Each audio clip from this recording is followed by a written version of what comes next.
Sebelum saya melanjutkan Bapak Ibu terkait dengan adab, terkait dengan pendidikan Islam, Bapak Ibu, kita memiliki 5 indera. Saya ingin kembali bertanya, apa dalam pendidikan Islam, apa fungsi dari mata Bapak Ibu? Mata untuk saya mendengarkan ada kalimat yang lengkap, alhamdulillah. Ketika dalam ilmu biologi, mata hanya untuk melihat. Tetapi dalam konsep pendidikan Islam, mata adalah digunakan untuk melihat yang baik-baik, Bapak Ibu. Dan ini bedanya jauh. Karena untuk melihat saja, apa saja bisa kita lihat. Apalagi tantangan hari ini, yang kita lawan itu adalah yang sangat dekat dengan jempol kita. Iya. Itu sangat tidak mudah untuk anak-anak kita hari ini. Mata digunakan untuk melihat yang baik-baik. Maka mulut digunakan untuk berbicara yang baik-baik. Telinga digunakan untuk mendengar yang baik-baik. Tangan, jari digunakan untuk ngetik WhatsApp yang baik-baik, Bapak Ibu. Nyekrol itu yang baik-baik. Ini insya Allah generasi yang hadir di masjid rata-rata generasi milenial, ya, Gen Z. Ada yang menyebut generasi milenial, ada yang menyebut generasi kolonial, zaman Belanda. Sehingga hari ini kita juga akan tahu bahwa kaki kita digunakan untuk berjalan ke tempat yang baik-baik, Bapak Ibu. Sehingga kita diingatkan kaitannya dengan tujuan pendidikan Islam itu hanya satu, Bapak Ibu. Masih ingat ya dengan tujuan pendidikan Islam adalah untuk apa nih? Hanya satu. Masih ingat Bapak Ibu yang dulu pernah belajar? Kita dulu dengan waktu SD mungkin masih ada pelajaran akidah akhlak, ya. Akidah akhlak itu insya Allah mata pelajaran wajib mulai MI atau SD. Akidah akhlak. Akidah kok nyambungnya ke akhlak, kok bukan akidah fikih. Kok akidah nyambungnya ke akhlak. Di antaranya dari pemikiran beliau, konsep pendidikan berbasis adab, dasar pertama beliau adalah surat At-Tahrim, surat ke-66 ayat ke-6. 666 ini kalau menurut beberapa orang itu katanya nomor kiamat, ya.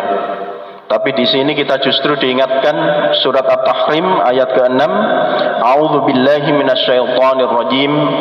Ya ayyuhalladzina amanu qu anfusakum wa ahlikum nara waquduha an-nasu wal hijarah 'alaiha malaikatun ghiladun shidad la ya'suna Allah ma amarahum wa yaf'aluna ma yu'marun. Insyaallah tidak asing ayat ini terkait dengan panggilan yang luar biasa cinta, panggilan istimewa, panggilan spesial hanya untuk mereka yang merasa dirinya beriman kepada Allah. Mereka yang meyakini beriman kepada Allah. Panggilannya untuk orang-orang yang beriman. Diingatkan apa? Selamatkan dirimu dan keluargamu dari siksa api neraka. Kewajibannya adalah dirimu dan keluargamu. Nanti akan kita lihat apa pentingnya diri kita, apa pentingnya untuk anak-anak kita. Di sini apa yang disampaikan oleh Ibnu Abbas dan Ali bin Abi Thalib terkait dengan ayat tersebut adalah addibuhum wa allimuhum. Didiklah mereka dengan adab dan ajarkan mereka dengan ilmu. Jadi ada dua, Bapak Ibu. Jenengan pernah mendengar istilah majelis takdib? Majelis taklim pernah dengar? Pernah dengar. Kalau majelis takdib pernah dengar? Nah, di pesantren dulu itu ada dua kegiatan, ada takdib, ada taklim, Bapak Ibu. Ketika materinya terkait dengan takdib, yang dikupas adalah kitab-kitab adab. Ada Al-Adabul Mufrad, ada Nisaiyah khusus untuk perempuan, ada Alim wa Muta'allim. Pembahasannya terkait dengan bagaimana adab guru, Al-Adab fi Hamalatil Quran, bagaimana mereka yang belajar Al-Quran itu etikanya seperti apa, itu diajarkan. Dulu guru-guru kami senantiasa terkait dengan adab ini menjadi pondasi dasar. Karena mohon maaf, sampai hari ini kami temukan Bapak Ibu, santri-santri kami di pesantren itu bisa hafalan hadisnya banyak, hafalan Al-Qur'annya banyak, tapi ketika liburan, nah ini akan liburan Ramadan misalkan, awal Ramadan liburan, dijemput oleh ummahnya, oleh abahnya, oleh bapak ibunya dijemput, itu adabnya hilang dengan apa? Yang membawakan tasnya adalah orang tuanya dan sok merentahnya keluar. Bahkan ketika orang tuanya menjemput datang terlambat, bersengut Bapak Ibu. Ini anak yang hafalan Qur'annya banyak, anak yang hafalan hadisnya banyak. Ini pentingnya. Kita lihat saja sosok yang punya karakter yang berbeda-beda. Dulu kita pernah mendengar ada pendidikan karakter. Sampai hari ini kita mendengar pendidikan karakter. Bapak Ibu, karakter tiap orang bisa berbeda-beda, sangat dipengaruhi oleh lingkungan, lingkungan, sangat dipengaruhi oleh lingkungan sehingga background tiap orang bisa berbeda-beda berdasarkan mulai kecil sampai dewasa seperti apa pendidikan orang tua. Contoh, kita mengenal salah seorang sahabat yang mulia, khalifah yang pertama adalah Abu Bakar As-Siddiq. Bapak Ibu, karakter beliau Abu Bakar As-Siddiq, beliau ini adalah seseorang yang lembut hatinya dan mudah untuk menangis. Jadi beliau ini adalah orang yang lembut hatinya dan mudah untuk menangis. Wonten mboten yang meniru Abu Bakar, lembut, nangisan, laki-laki ini. Wonten insyaallah. Namun kita juga melihat ada sosok seperti khalifah yang kedua, sinten? Umar bin Khattab. Kata kami teman-teman muda dulu ketika mempelajari sirah Umar bin Khattab, kalimat Sidoarjonya niku ngeten, senggol bacok. Umar bin Khattab itu. Bagaimana seseorang yang ketika sudah bertanya kepada Rasulullah masih mencari-cari alasan bertanya kepada yang lain mencari pembenaran, apa kalimat Umar? Penggal saja kepalanya itu. Jangan bayangkan. Seseorang yang karakternya begitu tegas. Ini Umar bin Khattab, karakter. Abu Bakar karakternya demikian, Umar bin Khattab demikian. Kita melihat bagaimana karakter Utsman bin Affan. Pripun karakternya? Ada yang pernah tahu? Utsman ini adalah seseorang yang sangat pemalu, Bapak Ibu. Punya rasa malu yang tinggi, Utsman bin Affan. Dan kita juga melihat bagaimana karakter Ali bin Abi Thalib. Kita bisa melihat salah satu bentuk kaitannya dengan keilmuan, Bapak Ibu. Tiga sahabat ini mengakui kehebatan keilmuan Ali bin Abi Thalib. Tapi ketika syura atau ketika musyawarah, siapa yang paling menahan diri untuk berbicara? Ali bin Abi Thalib.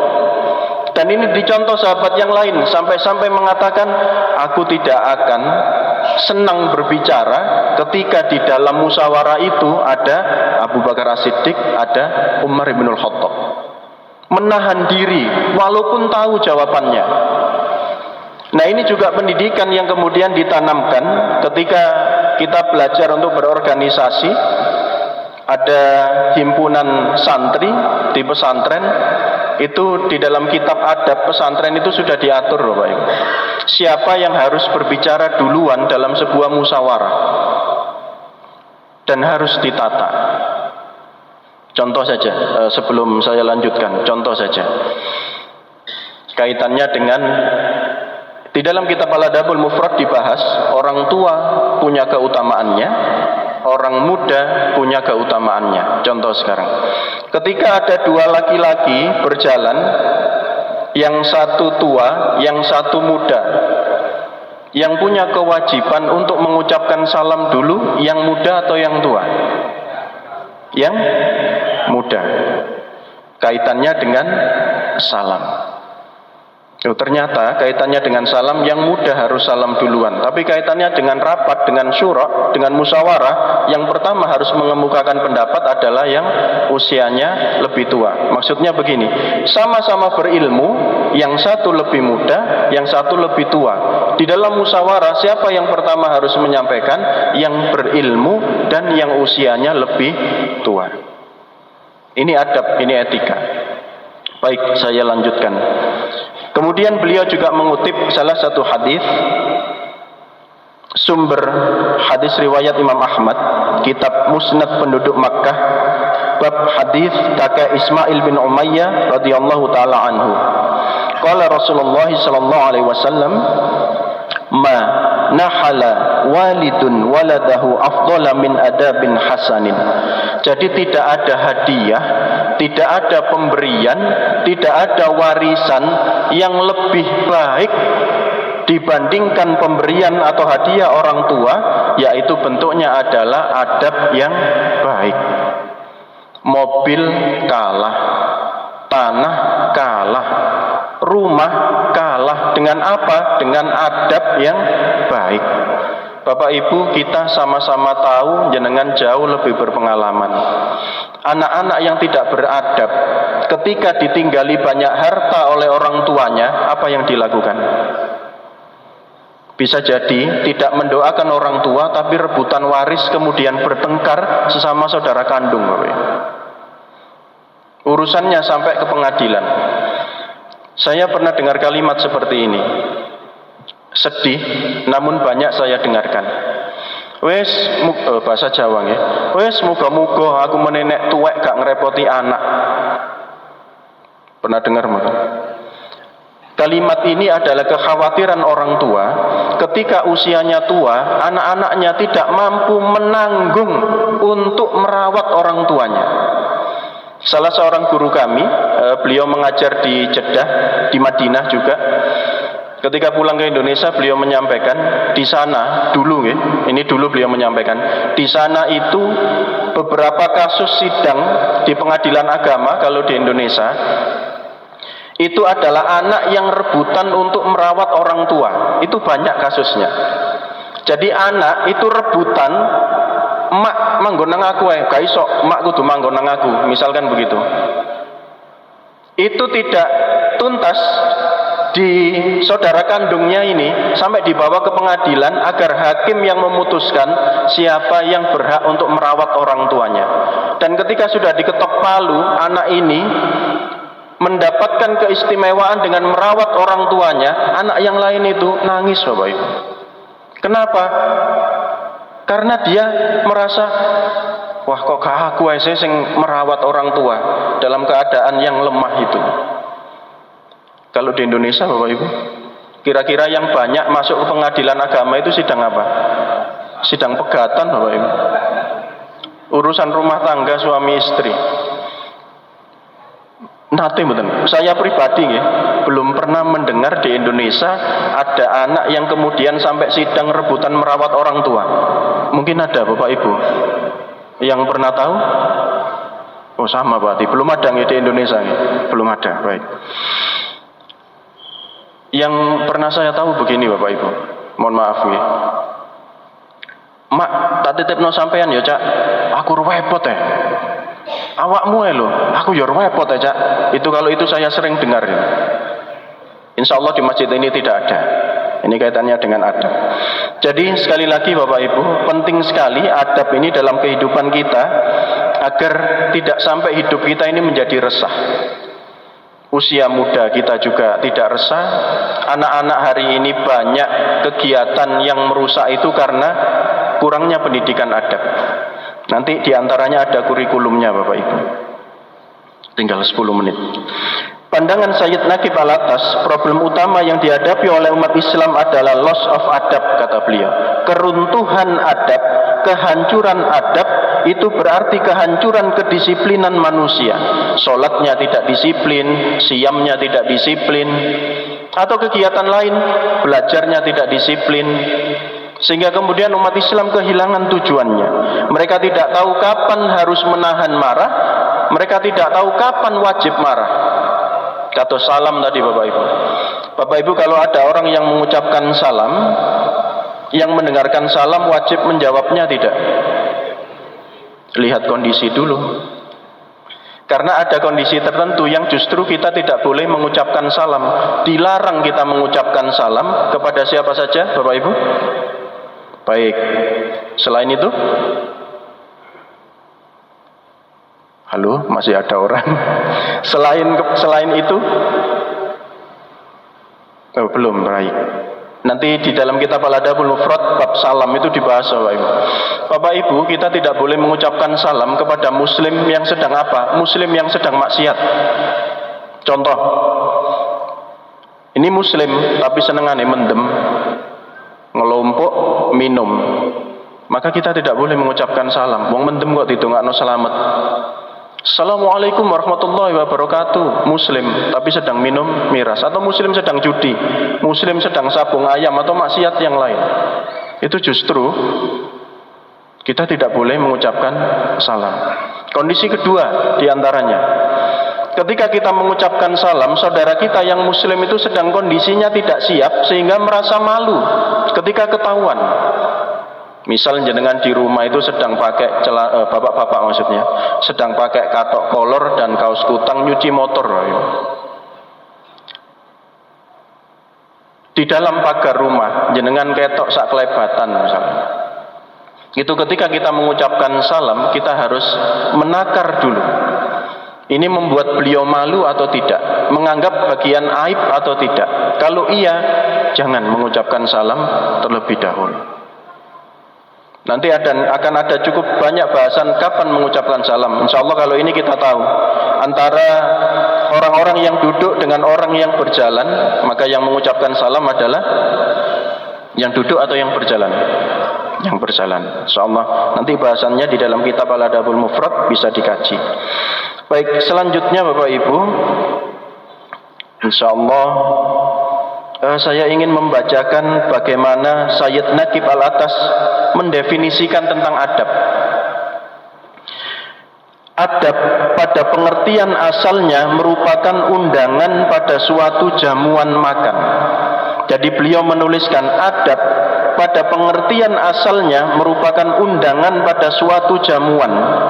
Jamuan bermakna bahwa tuan rumah merupakan orang yang terhormat dan para hadirin yang hadir memenuhi undangan penjamuan patut mendapatkan penghormatan. Yang mengundang orang yang terhormat, yang datang adalah orang yang mendapatkan penghormatan.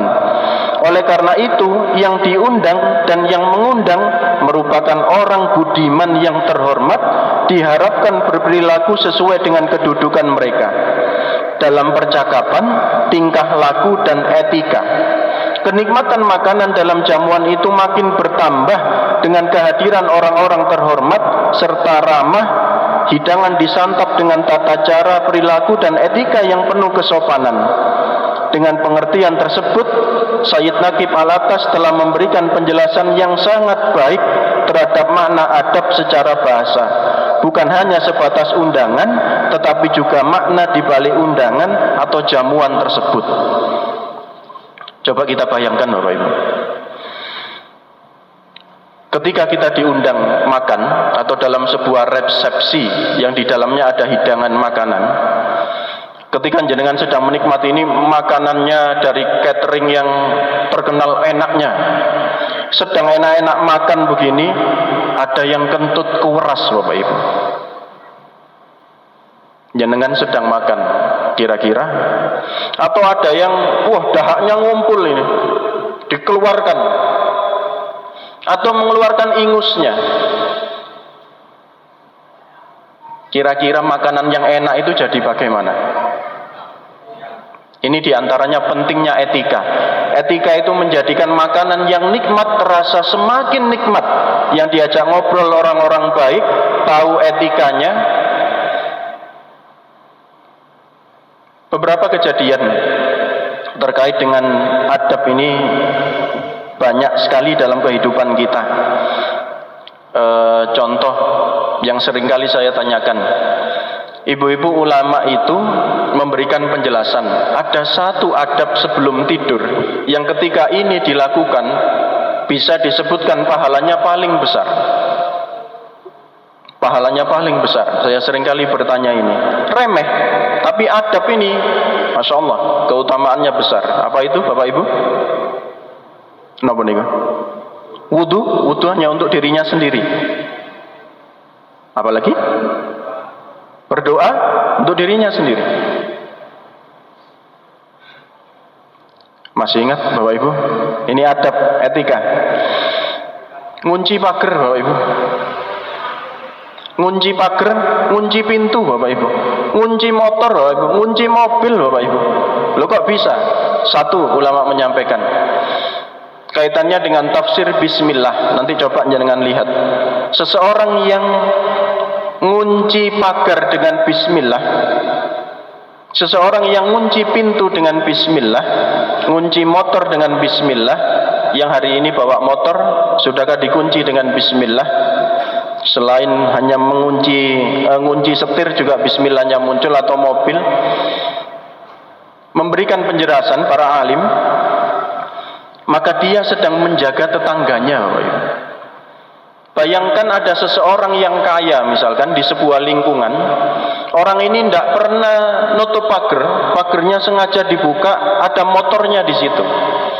Kalau ada motor yang hilang, orang kaya ini hanya mengatakan, alah sepeda siji hilang, gak apa-apa, dunyaku gak kurang. Tetapi tetangganya ini pas-pasan, punyanya hanya satu motor dibuat kerja. Resah tidak tetangganya? Apa yang terjadi? Para penjahat akan bengkek terus. Wah, ini cocok lingkungan ini. Akan seringkali didatangi oleh penjahat. Ketika banyak penjahat datang ke lingkungan kita, membuat keresahan karena ulah kita mendapatkan dosa. Ini kaitannya dengan adab etika bertetangga. Tetapi ketika kita menjaga diri lingkungan kita, kompor dimatikan dengan bismillah, agar lingkungan tidak kebakaran, niat kita menjaga keamanan kendaraan kita agar tetangga juga merasa aman, kita dapat pahala cukup banyak. Kenapa? Karena kita menjadikan tetangga-tetangga kita tidak menjadi resah dengan kehadiran kita. Jangan masih ingatkan bagaimana nasihat Rasulullah terkait dengan tetangga. Menjadi seseorang, menjadi pribadi yang membuat tetangganya resah, itu bahaya sekali di dalam Islam. Oleh karena itu kaitannya dengan adab, dengan etika. Perhatikan bagaimana ketika jenengan suka memelihara hewan, memelihara ayam, memelihara kucing, ini kaitannya dengan bertetangga. Kucingnya pinter, di rumah majikannya tidak pernah buang air besar, tapi buang air besarnya di mana? Di rumah tetangganya. Atau memelihara ayam, bertelurnya di kandang di rumah jenengan, tapi buang kotorannya di rumah tetangga. Ini adab, ini etika juga harus diperhatikan. Baik Bapak Ibu, waktunya sudah 30 menit ternyata. Saya ingin memberikan sebagai penutup satu contoh saja. Ini pentingnya pendidikan. Sekali lagi, tujuan pendidikan hanya satu, menjadikan yang dididik baik, menjadikan kita orang-orang baik. Tadi saya beri contoh, indera kita baik. Ini contoh saja. Ketika Imam Syafi'i berkata kepada guru beliau, Imam Syafi'i bertanya terkait dengan hafalan beliau yang melemah. Ketika Imam Syafi'i berkata kepada Imam Waqi' bin Al-Jarrah, wahai guruku, ya Syekh, aku tidak dapat mengulangi hafalanku dengan cepat. Apa sebabnya? Ini pertanyaan murid kepada gurunya. Lalu gurunya berkata, Bapak Ibu, kalau ada anak jenengan, ada murid jenengan, pelajaran itu kok berkali-kali tidak bisa, atau pelajaran itu kok sering lupa, kira-kira apa yang kita ucapkan kepada murid atau kepada anak kita? Bah, aku lupa kok, hafalanku gak nambah-nambah ya Pak, kok hafalanku sering hilang ya Pak. Maka ini yang dikatakan oleh Imam Waqi' kepada Imam Asy-Syafi'i. Sang guru lantas berkata, engkau pasti pernah melakukan suatu dosa, cobalah engkau merenungkannya kembali. Imam Syafi'i mikir, Bapak Ibu, aku tahu dosa apa ya? Maka Imam Syafi'i pun merenung, apa ya dosa yang kira-kira telah ku perbuat. Beliau pun teringat bahwa pernah suatu saat beliau melihat seorang wanita tanpa sengaja. Catatannya tanpa sengaja. Melihat seorang wanita tanpa sengaja yang sedang menaiki kendaraannya, lantas tersingkap bajunya sehingga kelihatan pahanya, kelihatan auratnya. Ada yang mengatakan bahwa Imam Asy-Syafi'i melihat mata kakinya. Lantas setelah itu beliau langsung memalingkan wajah. Hal ini menjadikan beliau merasa melemah hafalannya. Melihat paha yang tersingkap tidak sengaja, Bapak Ibu. Lah kalau kita, Bapak Ibu, insyaallah saya cukupkan. Kalau ada pembahasan, ada diskusi, bisa melalui WA, bisa melalui email, monggo.